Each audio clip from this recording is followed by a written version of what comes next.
Hello Pilipinas kong mahal, it's me once again, your very own Queen Manilyn, isang malawakang kaway-kaway po from the Luzon, Visayas and Mindanao. And today's vlog guys ay i-share ko sa inyo yung experience ko sa paggamit ko nitong Vemo Skin Retinol Serum. So first time tayong gagamit ng retinol serum sa ating face. So halos maubos ko na yan guys.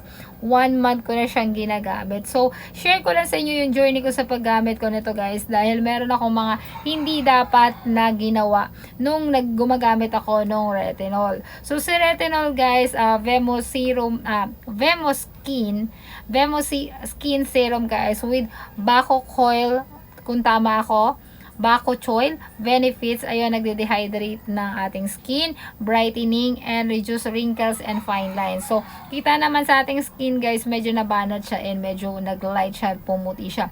Prevent dark spot. Naalala nyo before pag puyat ako sa taping guys, yung tagyawat guys is kapag humupa na siya guys is nag-iiwan siya ng dark spot talaga sa mukha ko. So guys, nung gumagamit ako nito guys, every time na may taping ako tapos nagkakaroon ako ng tagyawat is ginagamitan ko nitong ating si retinol. Eh napapansin ko sa kinabukasan, parang pinupuksan niya, pinapatay niya yung ating pimples. So nagre-repair din siya ng skin guys, ayan, and future blemishes. So guys, naubos ko na nga yung isang bote. So isang buwan ko nagamit kasi hindi naman ito everyday ginagamit. So yes, hindi ko naman siya everyday ginagamit kung kailan lang ako sumpungin ng kasipagan sa skincare ko. So ayan, nakakasunog din kasi daw ito ng balat, and kahit anong retinol serum pa yan guys, kapag hindi mo alam paano gamitin ng tama is nakakasama sa ating balat. So samahan nyo akong balikan yung journey ko while using Vemo Skin Retinol. So, yun totoo, to be honest, I don't know how to use it. Kasi hindi naman talaga ako gumagamit ng, at bumibili niyan before. Alam nyo yan. So, wala talaga akong alam sa kanya, as in zero. Pero dahil may pambili na tayo, ayan, nag-try ako. But, first, research muna ng mga magagandang reviews sa iba't ibang brand ng retinol. And, ewan ko ba, ako yung tipo ng tao na gusto ko, sigurado ako bago ko sunggaban is, ayoko na may nasasayang na patak ng pinaghirapan ko. Ayan, so, ito yung natin. Ito yung mga first week natin guys. Yung naramdaman ko is humigpit yung balat ko. Talagang humigpit siya. So, nag-stop muna ako pero maingat talaga ako so okay na ako sa kinis niya. Alternate ko na ginagamit kung kailan maisipan ko. I remember ginamit ko siya umaga. At yun ang isa sa mga bawal, yung gagamitin mo siya ng umaga lalo pat masisinagan ka ng araw kasi may tendency masunog nga yung balat mo. Yun ang wag na wag yung gagawin. At buti na lang buong araw ako naka-aircon kasi nasa office lang ako, and then lalabas lang ako kapag madilim na, wala ng araw. So, eto guys yung bonus natin sa vlog natin kung paano yung tamang paggamit sa Vemo, sa mga retinol or sa Vemo Skin guys.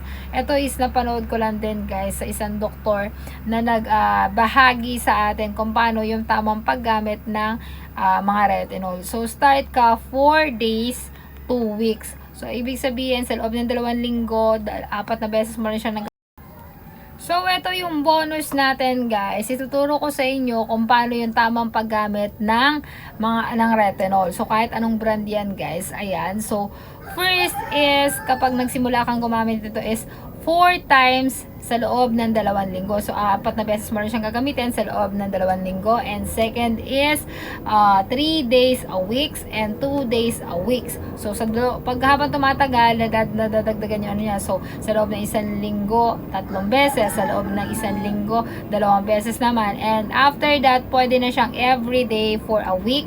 And pag okay na yung texture ng skin mo, kontento ka na, mala Korean, Korean, ka na, mga keep-up na yung pagmumukha mo. Ayan, pag kontento ka na sa pagmumukha sa skin mo guys, is pwede na siyang 2 days or every 4 days na lang for maintenance na lang guys. So, ayan, para maiwasan din natin guys, ayan, na masira yung skin natin kasi ang retinol guys is nakakasira din ng ating skin. So, huwag mong gamitin sa umaga dahil pwedeng masunog kapag nasinagan to ng araw o nababad sa araw. Gamitin lamang ito sa gabi. Tapos gumamit ka ng retinol serum guys na may halong hyaluronic acid, kung tama ako sa pagkakabigkas ko. Example, yung Variant, Glamour, or iba pang hydrating ingredients tulad ng mga ceramides or squalene. Ayan, para maiwasan yung over dryness. Kasi may tendency guys na kapag gumagamit ka ng retinol and magdadry yung skin mo. So, gumamit ka rin ng moisturizer after using retinol serum. So, ayan. Ang retinol kasi guys is maaari siyang, marami siyang benefits sa atin. At ang retinol kasi guys, kahit marami siyang benefits sa ating skin, ay sinisira niya yung skin barrier natin. So, kaya kailangan mo pa rin gumamit ng mga moisturizer pagkatapos mong gumamit ng retinol para hindi rin siya mag-dry masyado or ma-irritate. And iwasan natin gumamit ng retinol guys kapag meron tayong skin asthma or hypersensitive skin, eczema, dermatitis, mga nagpapa-breastfeeding at yung mga buntis. Kung kaya ng budget guys is mag-consult din tayo sa mga dermatologist natin bago tayo gumamit ng retinol. So yan yung ano guys, kita naman sa skin natin guys, yung before and after ko nung bago pa lang akong gumamit ng retinol. Sa mga nakakasubaybay sa akin, nakita nyo yung balat ko before, lalo na sa mukha ko.